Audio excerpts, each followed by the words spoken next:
Welcome to the Commentary Magazine Daily Podcast. Today is Thursday, April 30th, 2026. I am John Podhoretz, the editor of Commentary Magazine. With me, as always, executive editor Abe Greenwald. Hi, Abe. Hi, John. Senior editor Seth Mandel. Hi, Seth. Hi, John. Social commentary columnist Christine Rosen. Hi, Christine. Hi, John. And our Thursday guy. He needs a better nickname than Thursday Guy. Thursday Guy. Isn't that the Chesterton story? The man who was Thursday? The man who was Thursday. Yeah. Free expression at the Wall Street Journal columnist and AEI poobah, Matthew Continetti. Hi, Matt. Hi, John. News literally just coming across the transom as we are beginning this podcast.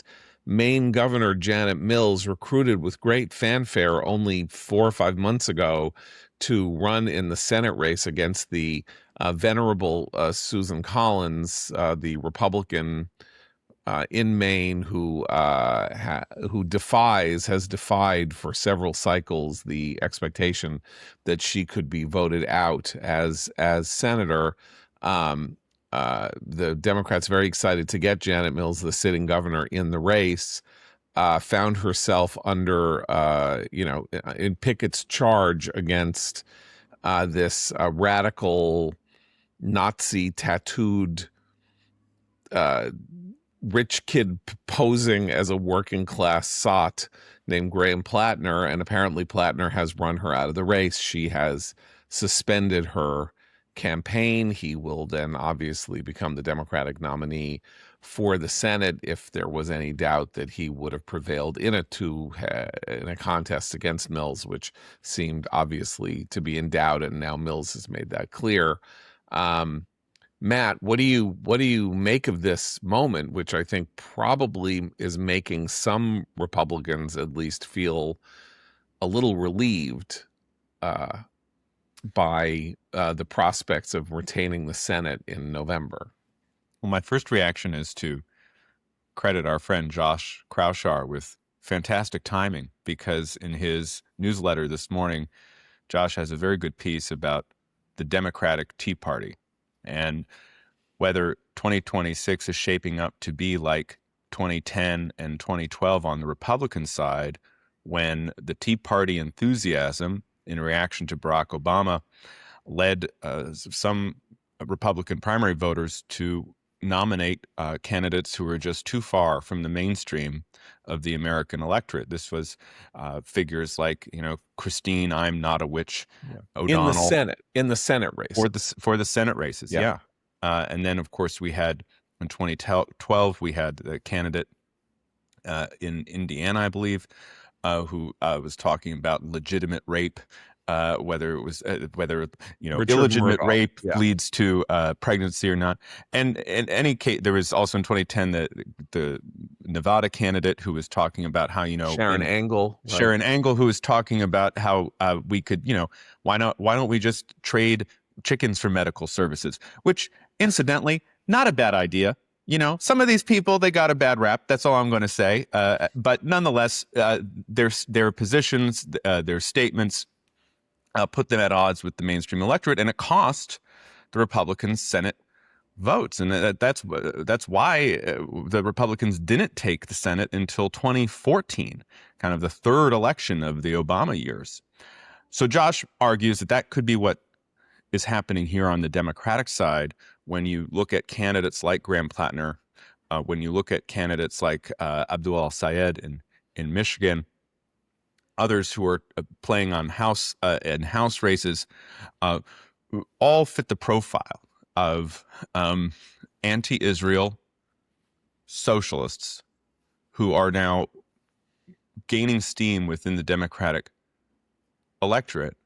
But when confronted with a choice between Graham Platner, who not only has that Nazi-associated tattoo, he claims he's going to get it removed. We haven't seen the evidence of that.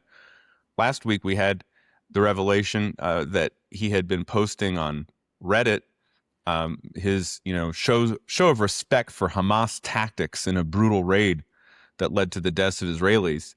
This guy is terrible, and Maine voters are going to be asked to choose between him and Susan Collins, and it will be a measure of how intense anti-Trump fervor has become, whether voters are just so anti-Trump that they don't care whether they put Graham Platner in the Senate over Susan Collins, who's been there for a long time. She brings home the bacon. She knows everybody in that small state.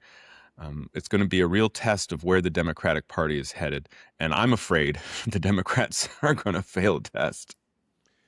Can we talk a little about the fact that the issues that the Tea Party were obsessed with, and that also then led some of them inexorably to these relatively extreme, crazy sounding positions, were nonetheless at the center of the American political discussion about what was going on in the United States of America. Abortion, which was still obviously an open question, taxation, the size of government, the application of the Constitution to the presidency, and all of that, totally central to the goings-on of Americans and their daily lives. The obsession with Israel on the part of this Democratic Tea Party is very interesting, because we're obsessed with Israel. Commentary is a publication whose mandate is, in part, a Zionist mandate to defend Israel and America and the West. So I have no problem. It's at the center of my life, but I am part of a minority of 2% of the United States, and an even smaller minority of a conservative part of that 2% majority of the United States, minority in the United States. The fact that the Democratic Party is driven ideologically by its views on this country of 10 million people 9,000 miles away is really kind of stunning, because do we know what Graham Platner thinks about, let's say, the job numbers today, which are not so bad? Does he come out and talk about how 2% growth, which we also heard about this morning, isn't sufficient to make people in Maine put food on the table? That's not where the juice is in his campaign. That's not where the juice is in Abdullah Said's campaign, or in the juice is the Jews. Right. So, but that's the point. The juice is not Israel, right? The juice is the Jews. Like, right. This is. But again, the Jews are 2% of the population of the United States. But we should be clear that people out of 8 billion. Right. We should be clear that this is, I don't want people, I don't want the Democrats running for Senate with Nazi tattoos. It's just like feels like a terrible new installment of a Stieg Larsson book, The Boy with the Nazi Tattoo. But I don't want them getting away with, I'll tell you why we're obsessed with Israel, because there's a genocide, because there's this, because I care about human rights. I think the lesson of everything that's going on right now is that there's no actual distinction. What's driving the news is the fact that it's about the Jews, and that gaining political influence and power through populist slandering of the Jews is an old trick, but a very, very, very dangerous one that is happening here now.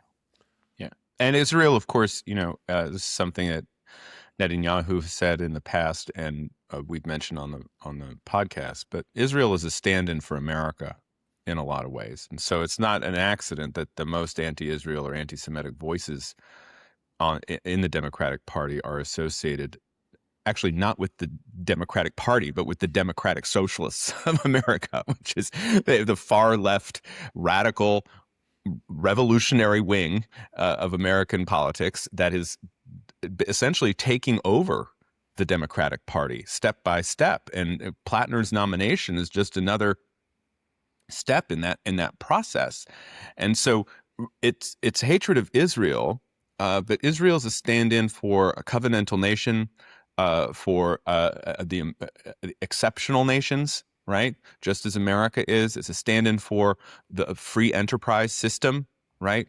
Israel's a startup nation after its socialist past, right? And the socialists, like, the old line Marxists like Bernie Sanders can't stand that, right? And so when we're fighting over Israel, we're fighting over the United States of America. And I think that Susan Collins is a pretty savvy poll. I think she'll be able to draw that distinction very effectively. But other Republicans or other people who are challenged, even Democrats, like John Fetterman, as they're fighting this tendency within their own party, they need to make those stakes clear as well. I mean, this is an agenda that will start with cutting off support for the state of Israel, but will end with intentionally trying to remake America on very radical and awful foundations. I think this important distinction that Matt is making between the Democratic Party and the Democratic Socialists of America, the Platner campaign, and certainly Mamdani and some other candidates we've seen, I've often seen them start talking about the Jews or Israel or genocide exactly when they're starting to have to come to some detailed expression of their economic program, because their economic program isn't going to help the citizens of either the city that they're running for mayor or the state of Maine. Maine is, by the way, because I've spent many summers there, has I think the first synagogue was built there in like the 1840s. I mean, they have a long-standing, rich tradition of Jews in Maine. I met a guy who wrote a book about it. I mean, there's a really wonderful community there. But I think all Susan Collins has to do is talk about kitchen table issues and say, look, we're worried about gas prices just like you are. We're trying to get the economy, to start booming again. We're going to lower your taxes. We're going to do all these things. She just has to stick to that message. And I think the Trump label doesn't stick to her in the same way it might to other Republicans. She's always been pretty independent. She's been somewhat critical of the president here and there. So, and as you both said, I mean, she understands the state of Maine. So Platner I'm not sure going up against her on economic issues, which remain very important to voters in Maine and elsewhere. I don't think he's got a strong message on that. I've been watching some of his clips and he traffics in cliche. So. But again, what's important here is you're saying, this is an avenue for Collins, and it's not the best publicity for him in a state like Maine. Mamdani, of course, ran as a Democratic Socialist. He's already announcing this ridiculous city-owned grocery store at a cost of $30 million to open in about 50 years. Whereas entrepreneur wanted to open a grocery store in New York and rented a space, he would have that grocery store up and running in 6 weeks. But that's not the way it works in the world of democratic socialism.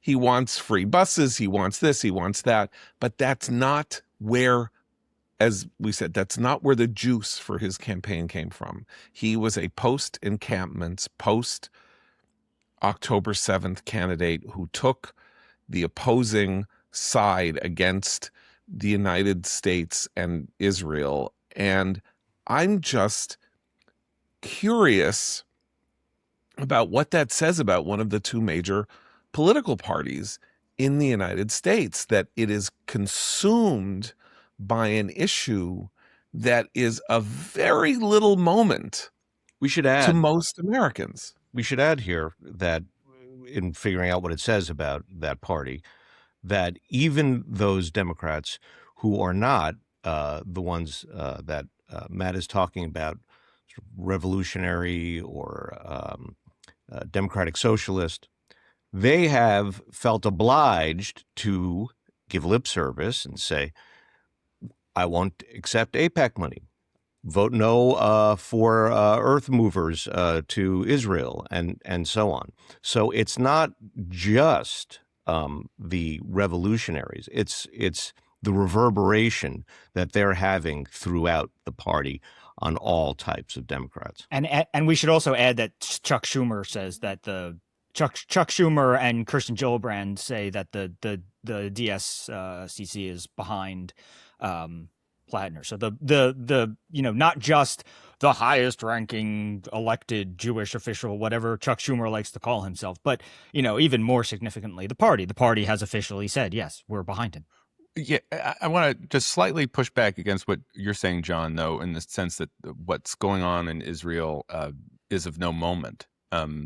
Not just on the kind of the principle level that I was talking about, how Israel's a stand-in America, but the truth is, we're now in a conflict with Iran, and the gas prices jumped another 7 cents. They're now at $4.30 a gallon. That for the national average. They're much more expensive in blue states because of the silly green energy policies that are counterproductive.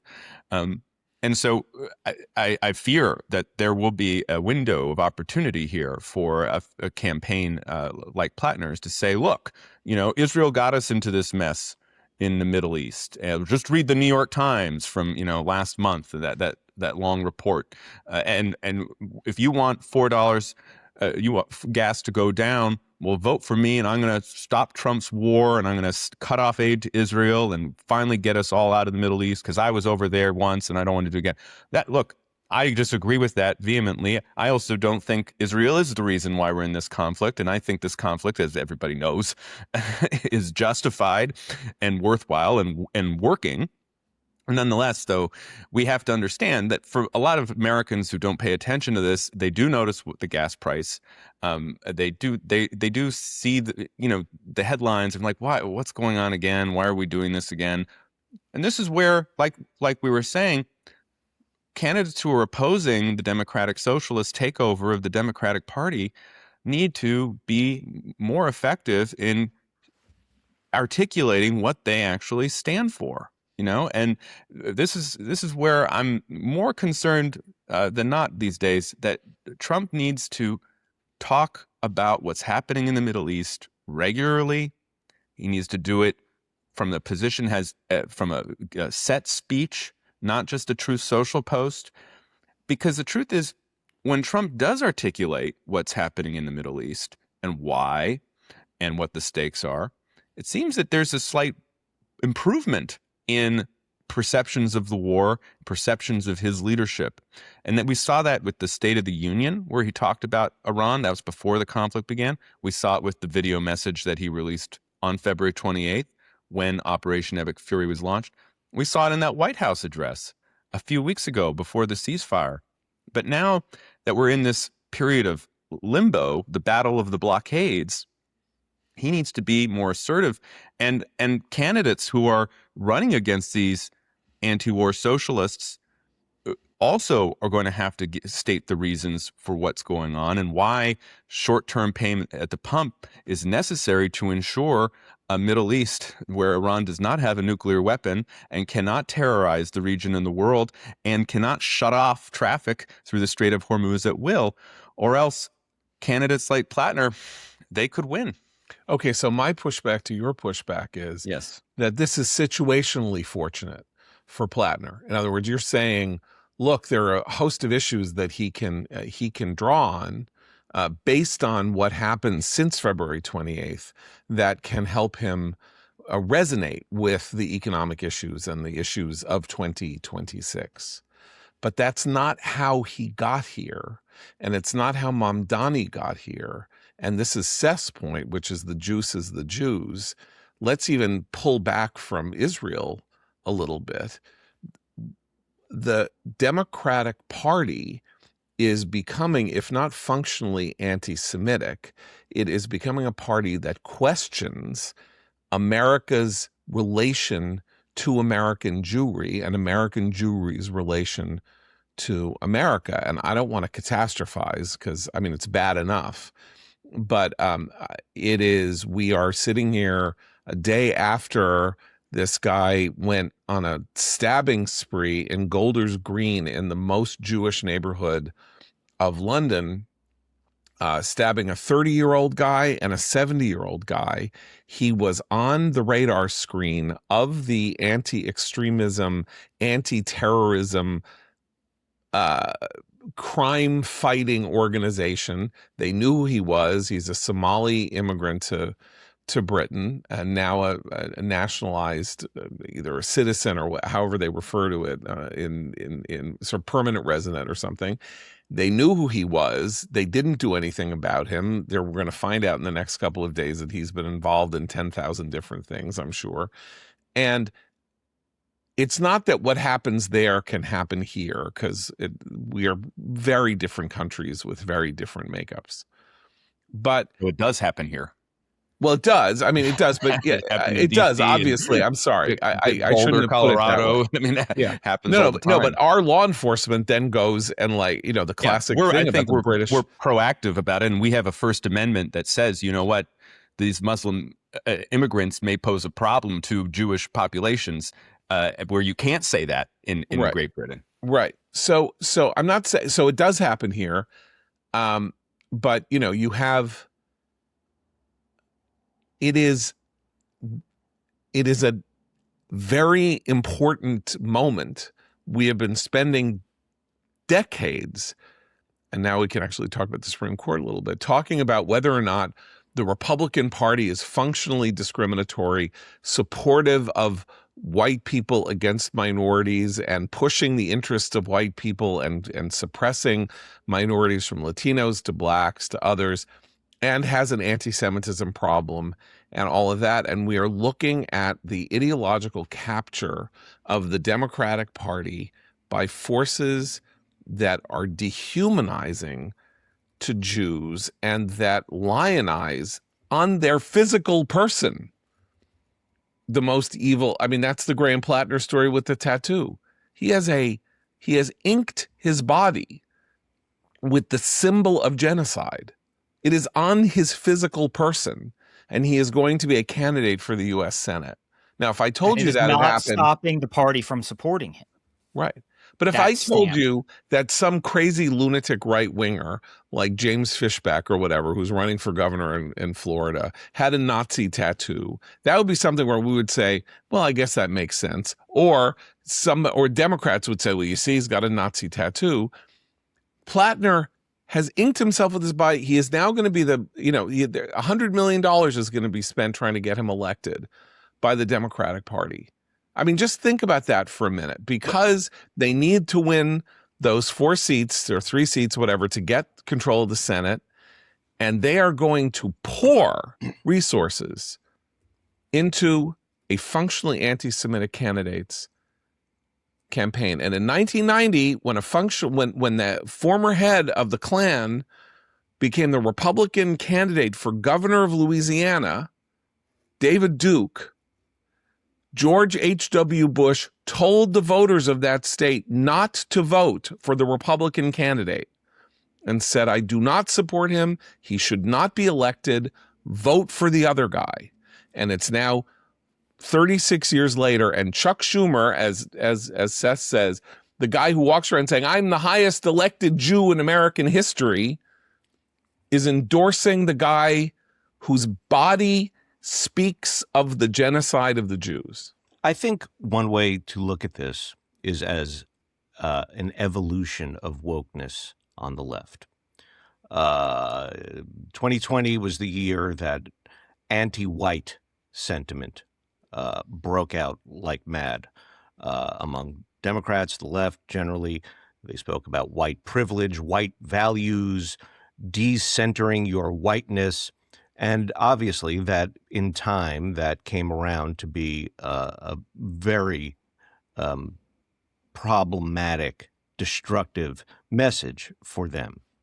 Now, post October 7th, they had this opportunity to go, oh, well, wait a minute.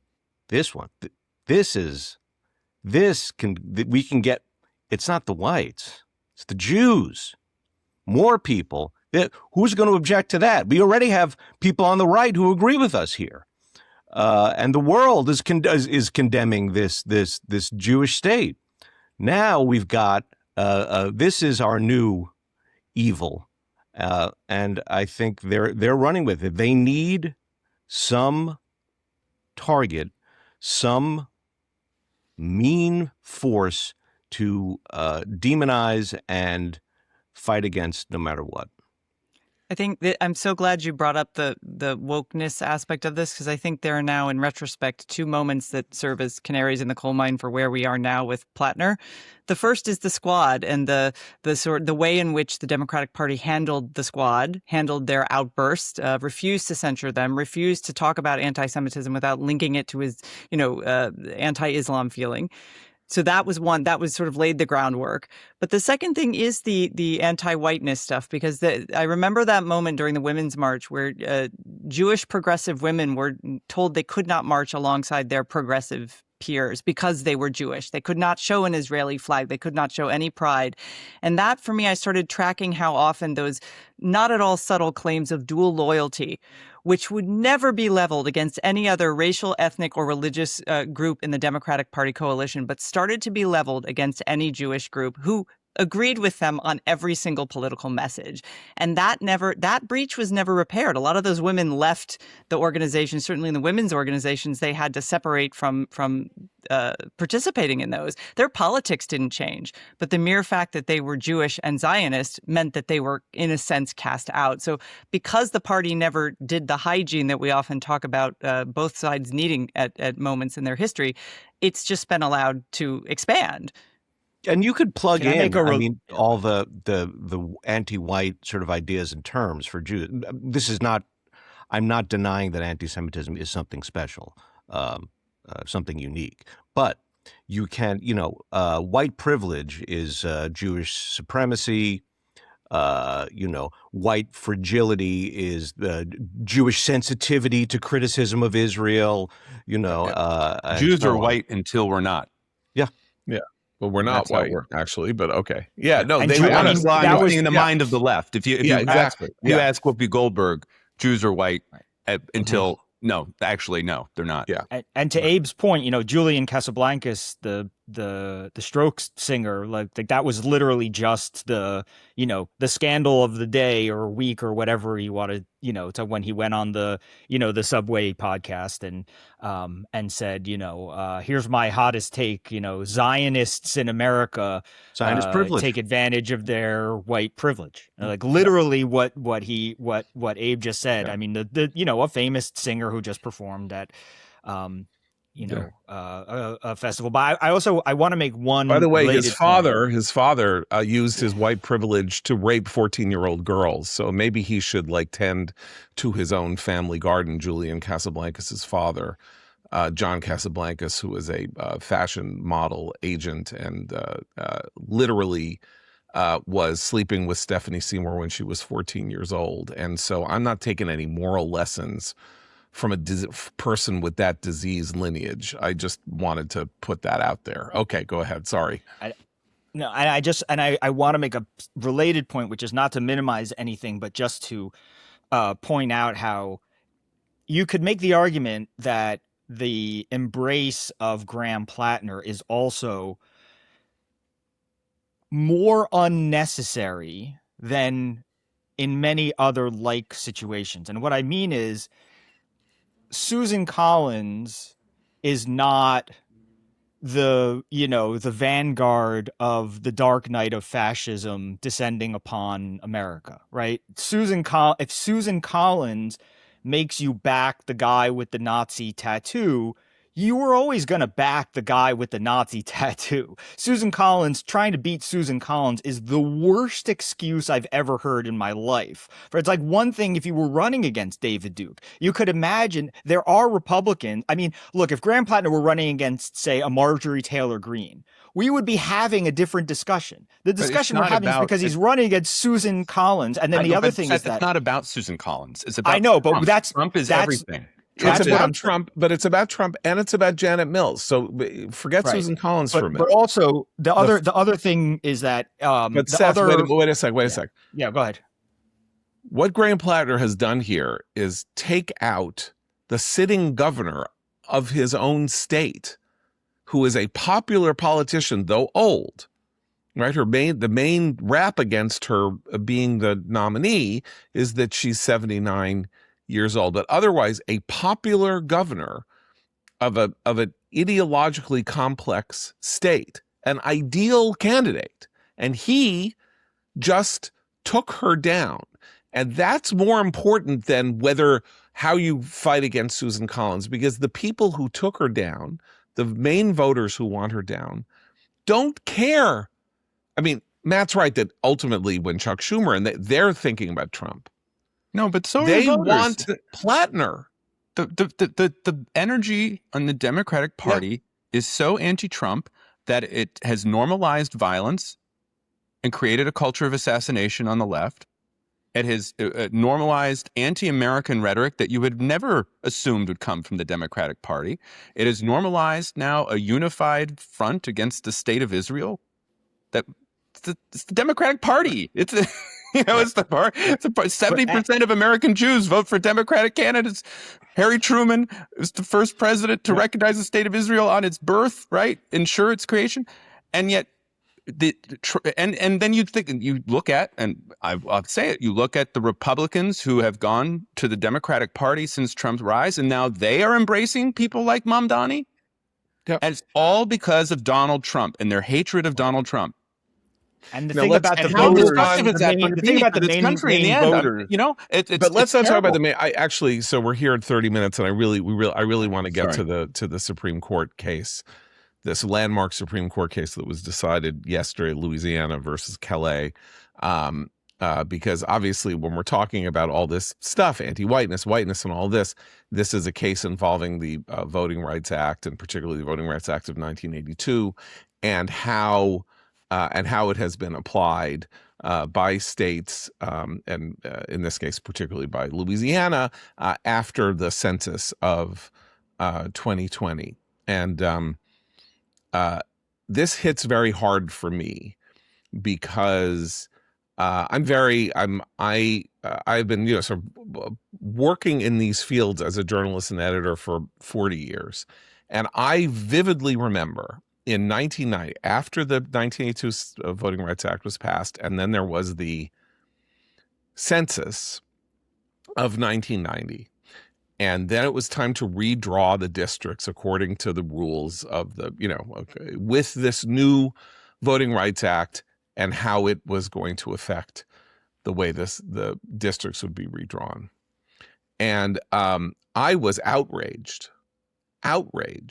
because as a neoconservative opponent of affirmative action, a believer in race neutrality, colorblindness, counting one by one, and all of that. And as somebody who was aligned on the right, I watched as the National Republican Party, in a Machiavellian fashion, saw this incredible opportunity in the language of the Voting Rights Act, which said that you can't draw districts, you can't draw districts in a way that would result in discriminatory. You had to allow people proper choice in the election of candidates. And Republicans at the Republican National Committee and at the Democratic Congressional Campaign Committee and others said to themselves, it'd be really fantastic. Let's join in with Democrats, particularly Black Democrats, and do whatever we can to create the conditions under which a lot of Black and Latino Democrats are elected. And how are we going to do that under the provisions of the Voting Rights Act? We're going to shove them into districts where they become majorities. And we're going to draw districts to enhance the number of people who will be elected as Black representatives. And why did they do this? Because it cleared the districts. It whitened up and conservated it up districts that were very split all over the South, and made it possible, in part, for the Republican Revolution of 1994 to happen, because they shoved Black people into 90% districts to ensure that there would be a Black representative, thus fulfilling what appeared to be a wondrous democratic mandate to have more Black representation in Congress, but in fact, eliminating choice in some ways, making it impossible for Black voters to have a realistic choice in a district that focused on their own individual parochial concerns, where they lived, all of that, between a white and a Black candidate in a primary or in an election or something like that. And it had this amazing effect, which is it did, in fact, vastly increase the number of Black representatives in the House of Representatives. And it was totally violative, in my view, of the 15th Amendment of the Constitution. And that was something that I thought at the time. I commissioned articles from various people at the various publications that I worked at, writing about this at the time. And that is what Justice Alito found or described in his majority opinion yesterday, that unless the discrimination in these districts is intentional, that its purpose is to deny the civil rights of minority voters, that you cannot use race as a factor in drawing, or you can a little bit. It's a little complicated because Clarence Thomas in his concurrence said, you guys didn't go far enough in banning the use of race, which shouldn't be used at all. But this idea that the 15th Amendment, under the 15th Amendment, only intentional discrimination designed to prevent Black voters from having a choice or minority voters from having a choice, not that you actively engage in creating the conditions under which Blacks are represented by Blacks in these states, that is unconstitutional. And Justice Dobbs was very important to a lot of people in the world of jurisprudence, and the Asian American students case at Harvard was important. This is very important to me.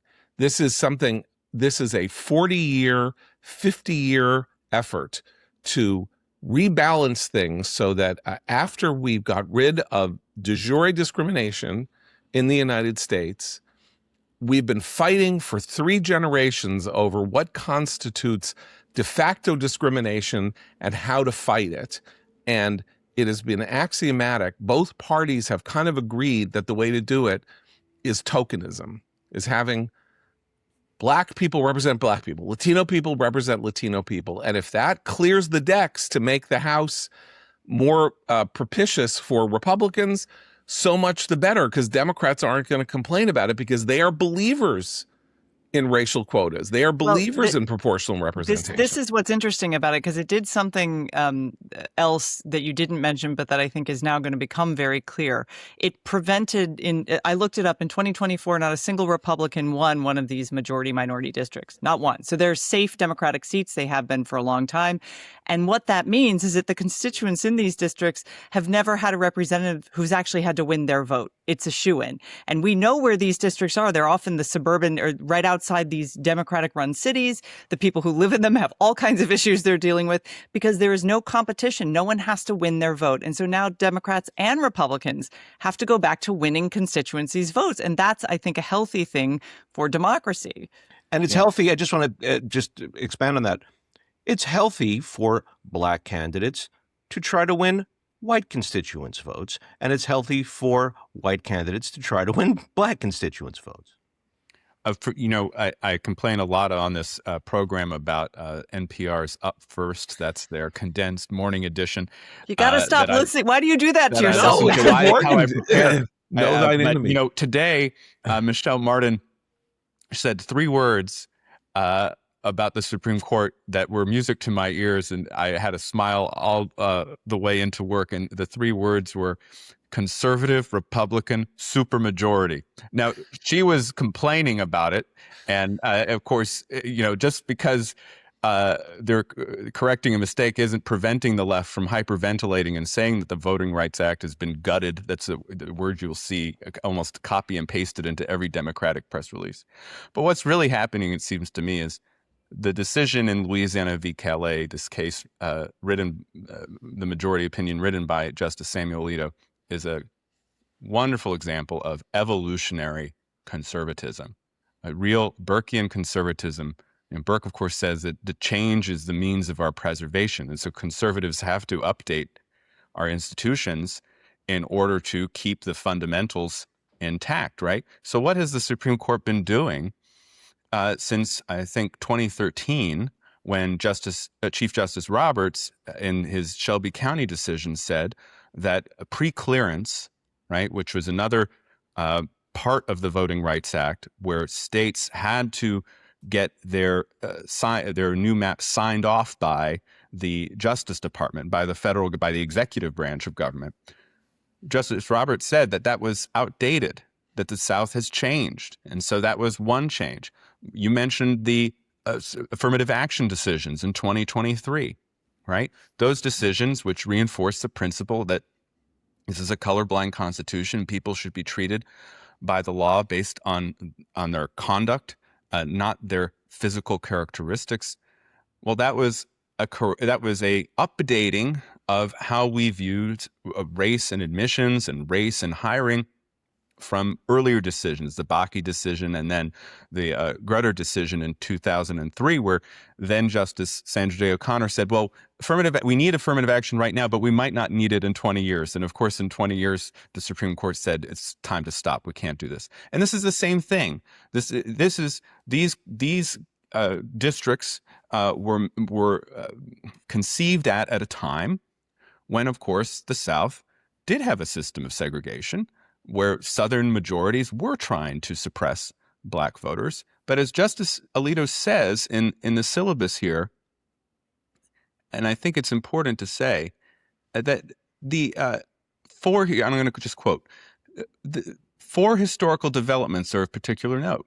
First, vast social change has occurred throughout the country, and particularly in the South, which has made great strides in ending entrenched racial discrimination. Second, a full-blown two-party system has emerged in the states where Section 2 suits are most common, and there is frequently a correlation between race and party preference. That's the part that Christine was talking about. These essentially just guarantee Democratic seats. Third, he points out that the court has held previously that state gerrymandering is not justiciable in federal court. So except for these majority minority districts, you really don't have standing to complain about a gerrymander.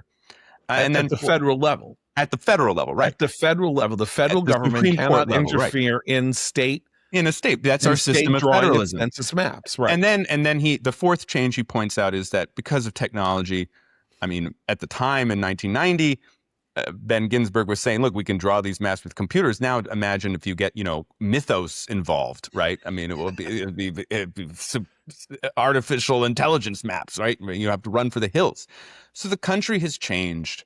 We're a different country now, right? Black voting participation is up huge. I mean, we saw that when we were fighting over the Georgia state election bill, where it turns out that, voter ID is imposed against claims that this will disenfranchise minorities. And what do we find? We find that actually minority participation goes up once you have a voter ID requirement. The country has changed. Alito and the 6-3 majorities recognizes that change. And I think it's a good day for America. And by the way, I just love how easily Democrats go from praising the Supreme Court when they knock down Trump's tariffs, or when they tell Trump he has to take the National Guard out of the city of Chicago, to denouncing the Supreme Court when it actually decides to decide cases on the constitutional principle of equality before the law. Can I add one other thing? I think all of that is absolutely true.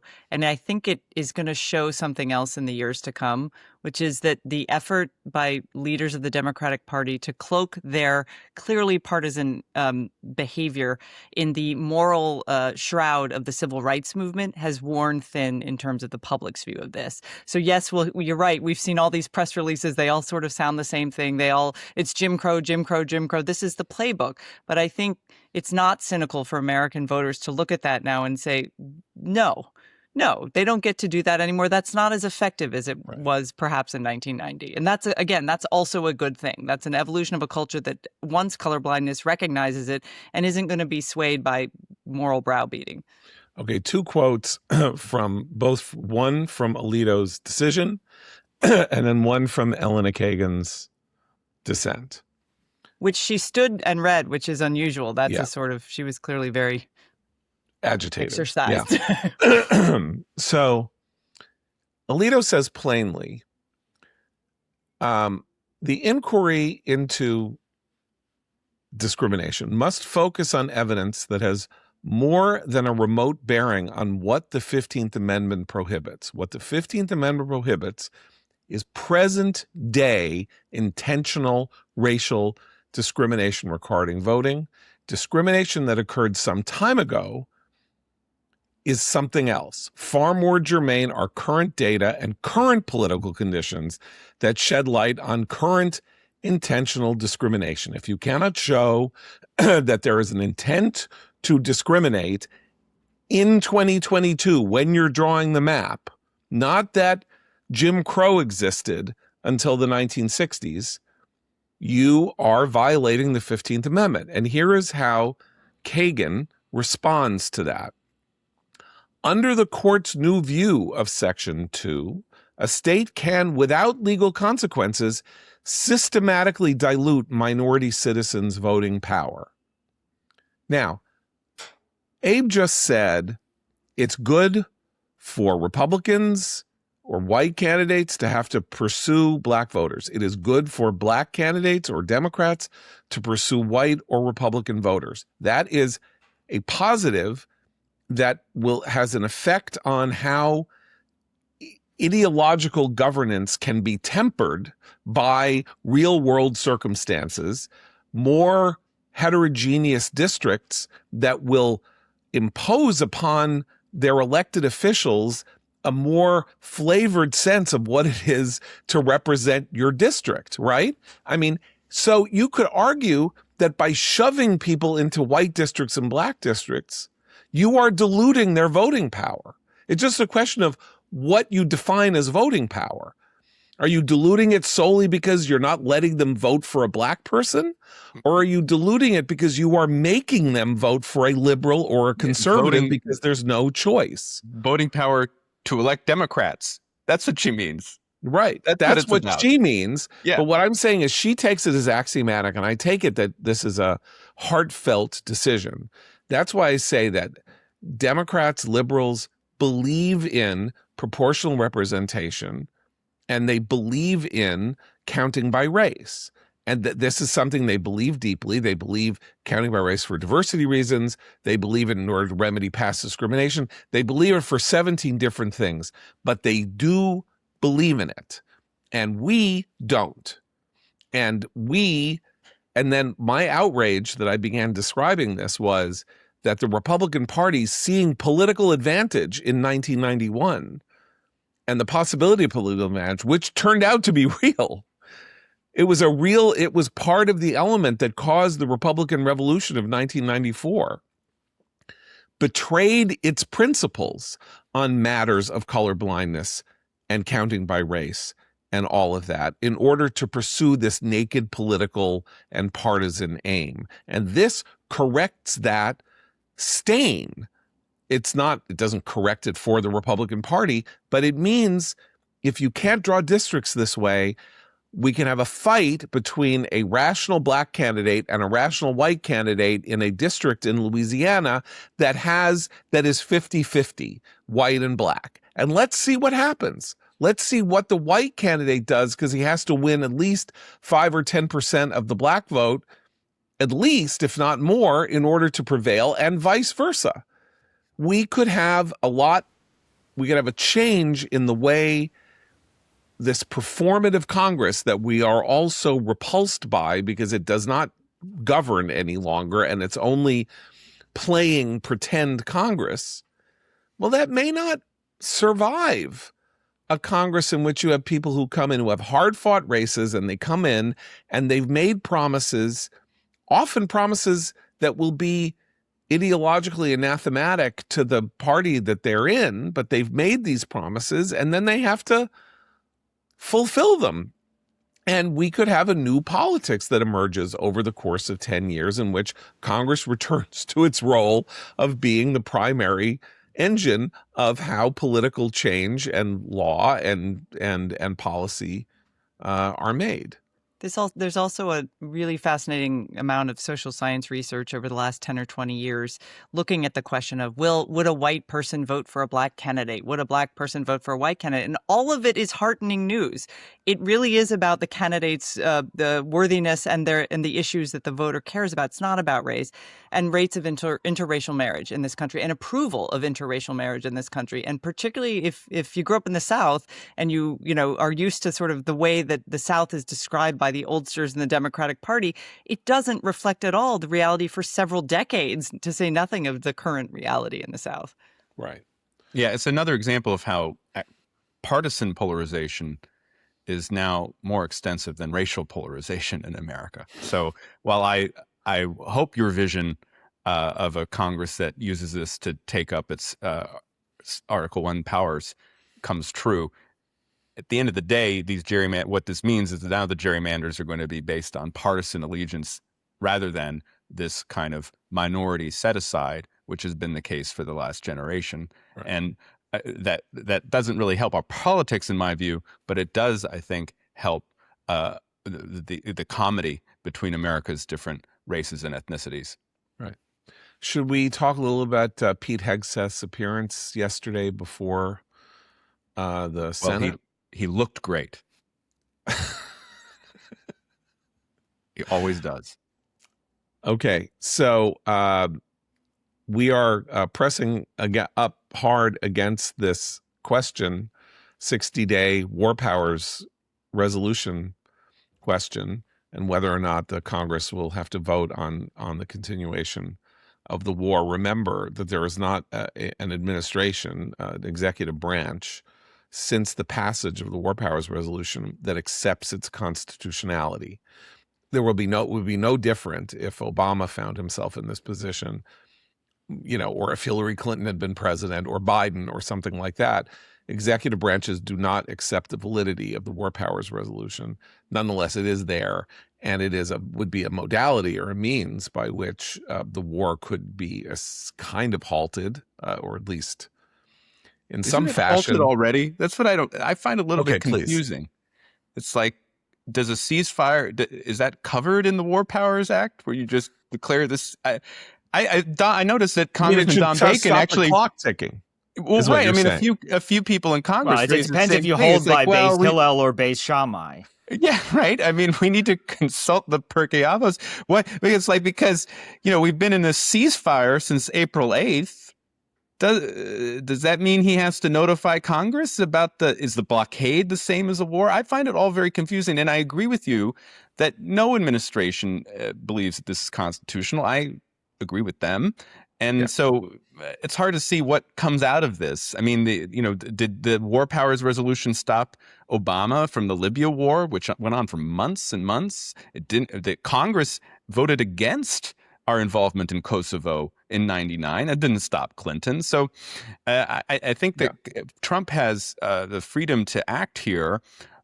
The real question is, what is he going to do to change the conditions on the ground where we're in this, as we said, battle of blockades that neither side is yielding? And certainly if the ceasefire, which has been in place, was meant to induce Iran to give up their nuclear program diplomatically, well, then the ceasefire has failed. Well, okay, so we have a conundrum. We have Trump faces a huge conundrum. The blockade is working. The economic fury aspect of Operation Fury is working. However, its effect is to lengthen the conflict. Call it a war, don't call it a war because of the ceasefire. The conflict will continue until the Iranians are really bled dry. But that is a matter of months. Military engagement, and I don't know what kind of military engagement, which we have stopped, has the possibility of bringing the war to a conclusion, not because we bomb them back to the Stone Age, but because we eliminate whatever vestiges they have left, and the Iranian people are suffering, and they are fighting with each other, and the Israelis continue their decapitation campaign, their incredible intelligence and our incredible intelligence about who the leaders are and how to get them and all of that.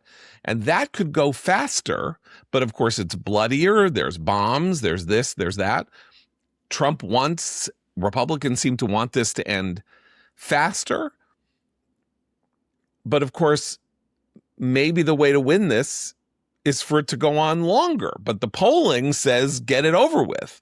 So that's And there's also the the question of conundrum. enforcement actions, whether those enforcement actions are part of the war, right? We discussed recently about how one of the strategic changes that the Trump administration has made is they're going after the so-called shadow fleet that bring ships that change their names and flags and identities and whatever, and carry oil to China from Iranian ports. And they go through, there's this, there's spots along the route where there's low tide or whatever, ships come next to each other. People literally, physically, person by person, transfer oil from one ship to the next, whatever, all this other stuff. And we were talking about this. The Trump administration has gone after them outside of the zone of the blockade. Is that part of the war? Because we have sanctions on the law books. So, and the enforcement of those sanctions requires naval intervention of these ships. Every ship that that we have to turn around, and they call it disabling, but it just means escorting, off the path somewhere else.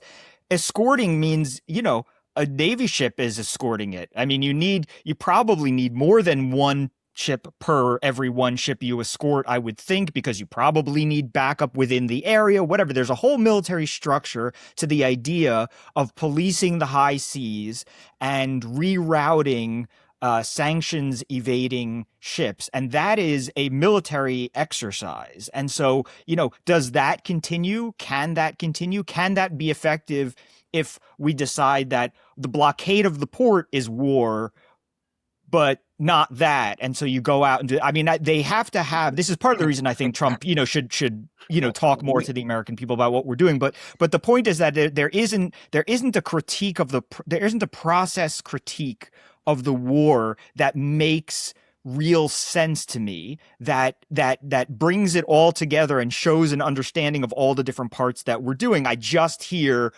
unconstitutional, it's war, it's bad. I think the blockade and the ceasefire could go on indefinitely, except for the fact that Iran is still holding the Strait of Hormuz hostage. And so, in my view, what Trump needs to do is initiate operations to clear a path for vessels through the Strait of Hormuz, escorted by the U.S. Navy and our assets. And once that is established, and we can do it, we've been planning for it for decades. We did it before during the tanker war in the late 1980s. Once that's established, Iran has no leverage. And so their political pressure they're putting on Trump through the price of oil, the increased price of gasoline, that will be lessened. The strait won't go back to what it was before the conflict, but at least some vessels will get through. And the signal that America will be protecting freedom of navigation and the free flow of commercial traffic in the global commons, which America has been doing since the 1780s, will be upheld. And that's what's important. And I think that does mean a resumption of the military campaign, not necessarily the type of full epic fury that we saw before, but simply restarting the military campaign in order to guarantee safe passage for reflagged vessels through the Strait of Hormuz. You combine that with the blockade, and the situation's over for the Iranian regime. And from what we can tell, that seems to be what is on the table inside the administration, is this change in strategy that involves, a combination of factors here. But I do think going back to the political problem, this conundrum is that Trump is not going to get an early end to the war. The Iranians have not cooperated in the sense of saying we're done, and they're not doing that, and they've managed to figure out a way to persist and proceed, and so we are again at war with ourselves, or negotiating with ourselves about how much we're willing to do and willing to take. The oddity politically is that while the length of the war corresponds to negative feelings about Trump and Republicans or whatever, if you game it out, and we're at the end of April and the election is in November, and a really serious effort is made through the summer to do what Matt is talking about, you could have by September a crash in oil prices before people start to vote. I don't want to use this as a political argument for why we should persist in doing whatever it is that we're doing, but it's not as though American success in the mission that Matt is describing, along with the UAE breaking OPEC, pipelines opening different routes, different methodologies of getting oil into the open waters, are pursued. When those come online, which take a couple of months, we're talking about a different set of political circumstances and domestic political circumstances. But of course, that's not guaranteed. You can't guarantee that oil prices are going to be lower in September or something like that. But that is a thing, and it's part of, and since Trump decided to take this risk and take this gamble, he's going to have to steel himself to do the thing that you have to do sometimes in war, which is hold firm while everybody around you is panicking. Like that is a classic problem in all conflicts, in all martial conflicts. And it happens inside armies, inside navies, inside governments. It and, does still leave, and all of that. it then does still leave the question of the nuclear materials and the nuclear capabilities. And if this scenario plays out as Matt described it, which I hope it does, because that's a successful scenario, the negotiating position of whatever's left of the Iranian regime becomes a really open question, I think. I mean, that's where, what are they going to do with the nuclear materials? Because that has always been the articulated vision of this administration with regard to this conflict. Well, so by the way, not to one-track mind it, but just there is a way to tie this to everything we've been talking about. We were talking about in the first half of the show, which is you can run against this as a Democrat. You can run against this war. It is unpopular enough that you can run against it for political advantage as an unconstitutional expression of presidential power, as a quote unquote dumb war, and you can focus on the economics of it and the costs going up, and you can say Americans are paying the price and we're not even seeing victory, blah blah blah. Or you can say the Israelis are controlling American foreign policy and brainwashed Trump into this, and we wouldn't be this if not for, like, again, it's one of those cases where there are these like normal brained arguments, well, I love that just too, sitting right there. If there's anything that's happening right now, it's the Americans controlling Israeli policy by forcing Israel to maintain this stupid ceasefire in the north against Hezbollah when Hezbollah is violating it every day. Well, Israel, the weirdness is how we're doing that, and we haven't even talked about this, which is Israel is hitting back at Hezbollah in the south of Lebanon, in the in the direct zone in which Israel and Hezbollah have been fighting for 40 years. But it appears that what we are insisting that they do is leave Hezbollah in Beirut alone. Yeah. And you can't do How can you do that? They can't prevail if they are handcuffed from going after Hezbollah in its headquarters. So that is but so far from Israel controlling us, we are now making Israel's task in Lebanon harder. But people can argue whatever it is they want to argue. That's the nature of our free-flowing political debate. And Matt Continetti, you have a recommendation. I do, John. Thank you very much. I want to recommend a book. It's kind of a literary study.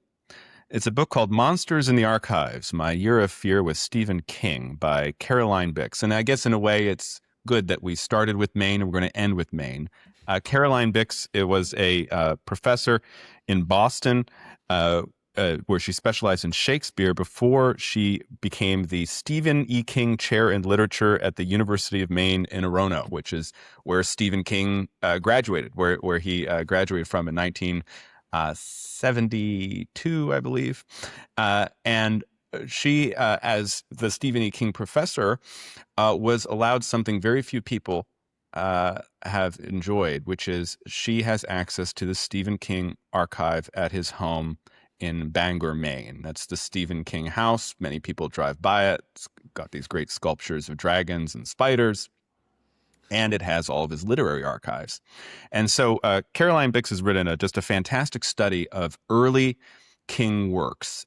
There's Carrie, there's the short story collection Night Shift, there's the great vampire novel Salem's Lot, there's The Shining, perhaps one of my top 3 Stephen Kings, and there's Pet Sematary, which is the novel that King says scares him the most of all of the things that he's written. And they're just fantastic studies of these books, which if you're a Stephen King fan, you've read sometimes more than once, and you'll learn a lot about the books and how he created them, different changes in the manuscript. But most interesting for me is you learn a lot about how Stephen King thinks about writing, and because he engaged with Professor Bix during this whole process. She interviewed him. They would exchange emails. She'd ask him, well, why did you do this? Why did you do that? And he just responds in his very frank way, as anyone who's ever seen his social media knows. He can be very direct. And you learn a lot about writing from it. It's a great companion to his nonfiction work on writing, which is also essential. So if you're a Stephen King fan, you're going to love Monsters in the Archives. And I'm one of those fans, so I love it. Can I quickly tell you my Stephen King story? Why I feel like I own Stephen King, that I am the original Yes. Stephen King fan. I know. Yes. When I was 13 years old and I was going to meet my mother and my father to go to my grandmother's house in Brooklyn, and I came from school, and my mother worked at 53rd and 5th, and there was a double-day store at the corner of 56th and 5th, and I was a little early, so I was wandering through, and there's the new books table. And ordinarily, I didn't buy books because my father could order books for free as the editor of Commentary. But I was like looking at this book, and there's this little skinny book. It's called Carrie, and it has these eyes on the cover, and I picked it up and I sort of looked at it and I bought it. And then I went to my grandmother's house, and the dinner, and since I was a kid and it was a whole family thing, like I got to go in the other room to watch TV. But in this case, I went into the other room and I had this book called Carrie, and I started reading it, and I finished it late that night or something like that, and it hadn't come out yet, really. It hadn't been reviewed, nothing like that. It came out, it made very little noise until it was sold into paperback, and then when it went into paperback, then it became a big bestseller, and that was where King started emerging. And so in one of those weird ways, it's like, you bought an album at a record store that turned out it was the first record of Bob Dylan or something like that. Right. So this is 52, 53 years ago, and I have this weird possessive feeling about Stephen King that like he is mine own. And I note that he has published 66 novels since the publication of Carrie. Although, didn't he mention that when he was in his cocaine phase, he doesn't remember writing Cujo? I do recall an interview where he's like, I don't know how that happened. Yeah, he'll talk about and that. And for baseball fans, there's also, they're making a movie of The Girl Who Loved Tom Gordon, right? Mm-hmm. That's been in the works since. I think there are 104 movies. Yeah, because he published 200 He's the most short adapted American author, I believe. Yeah, I think Dickens is the most adapted he is author our in the history. He is our Dickens. Yeah, bet in the history of film. Yeah. I bet I've read a Stephen King book that none of you devotees have read. What is that? One? Road Work. Oh, I've read Road Work. That's part of the Bachman books. Yeah. You read it? Yeah. All right, It's in part of the. I have the Bachman book 4-book collection because that was packaged with the novel he won't allow to be published, Rage, which was an early novel about a school shooting. Right. Yeah. I've lost the bet. We'll discuss payment after. I've read most of Stephen King, and I would just say one more thing, which is I think he deserves a place in the Library of America for sure. But the problem is, what do you put in? Because there's no way you can do the collected Stephen King in the Library of America. It'd be its own library. So I don't know. I think you put in maybe The Shining. You put in. I think you have to put in The Stand. And then I think you have to put in just a volume of his short stories. All the short stories between are Night incredible. Shift, Skeleton Crew. Though Yeah. I just recommended on the podcast last year, You Like It Darker, his most recent short story collection, which is fabulous. So that'd be kind of my recommendation, but I'm sure others would have different ones. I would just mention one thing. If you don't like supernatural story, if you find the supernatural elements something that are very off-putting, I would recommend Dolores Claiborne, which is a book, which is a suspense novel. It's a complicated book about a woman who comes home. Her mother has been accused of killing the woman whose housekeeper she was, and there's no supernatural element to it whatsoever. And it is like the other great Maine writer, Elizabeth Stout, why am I having trouble? Olive Kittredge, the other great Maine writer of our time. The portrait of the lives of working class people and the wealthy in Maine is magnificent. And, he is one thing. He's our Dickens. He's also sort of like our Mark Twain or something like that. Like he's an totally original American writer who has created a corpus of work that would be unproducible in any other country, in any other form, in any other circumstance. And people will be reading these books 100 years from now, which is like the description of a great writer. And if you had told me in 1974 that this guy would be sort of like the most enduring, aside from being incredibly best-selling, but the most enduring American writer of our time, which I think he is. I mean, he has been publishing regularly for more than half a century and with no sign of let up. I guess he's in his 80s now. I'm not even sure. I mean, there's never been anything like him. So there we go. So the title of the book again? Monsters in the Archives. My one recommendation is if you haven't read Pet Sematary, or even if you have and you don't like thinking about it that much, that's me. Yeah. You can skip the first chapter and just go and read about The Shining and Scariest Carrie. book ever. It truly is. Pet Sematary is a terrifying novel. Yeah. So is Cujo, by the way, which is like my idea of which also is not supernatural, by the way. Well, Shawshank Redemption is not supernatural. That's a short. Nor is Roadwork. Nor is Roadwork, which is yes, it's about road work. Yeah. And Vietnam too, if I remember correctly. Yeah. Okay, so there we have it. We'll be back tomorrow for Matt, Seth, Abe, and Christine. I'm John Puckwortz. Keep the candle burning.